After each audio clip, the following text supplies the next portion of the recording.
Laporan, Starbucks China sedang mencari pembeli, target akuisisi jadi sorotan.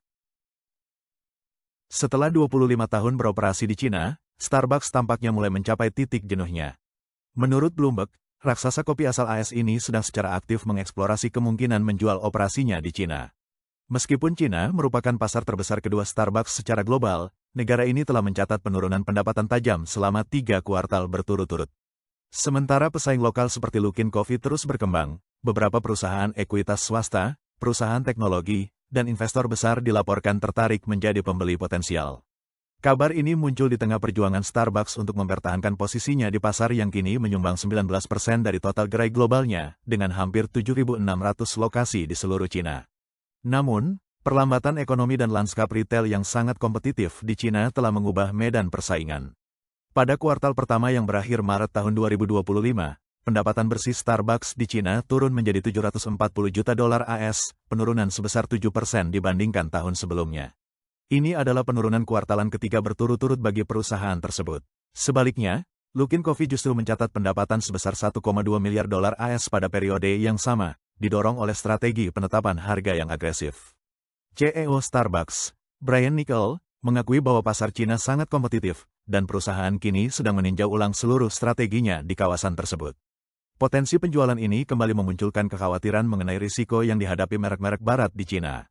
Para analis memperingatkan bahwa langkah tersebut bisa melemahkan identitas merek Starbucks dan mengikis nilai-nilai intinya.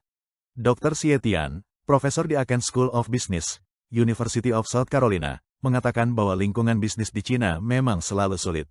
Jika Starbucks ingin menjaga citra mereknya, menutup usaha atau keluar sepenuhnya akan lebih bijak dibanding menjual ke perusahaan lokal dan melakukan rebranding.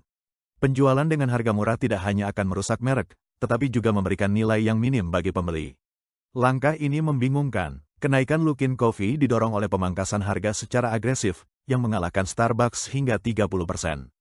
Para analis mengatakan fenomena ini mencerminkan persaingan brutal ala involusi, yang kini mendominasi sektor jasa di China, menurunkan harga tanpa memperhatikan kualitas atau keberlanjutan jangka panjang.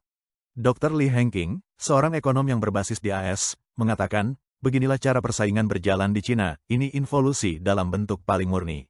Ini perlombaan menuju dasar, perang harga Luckin melemahkan Starbucks, dan pendekatan seperti ini mendominasi industri restoran dan retail di seluruh negeri. Pada saat yang sama, perusahaan asing menghadapi tekanan regulasi dan ideologis yang semakin besar dari rezim China. Li menjelaskan, sejak Xi Jinping berkuasa, Partai Komunis China mendorong apa yang mereka sebut sebagai kepercayaan diri budaya.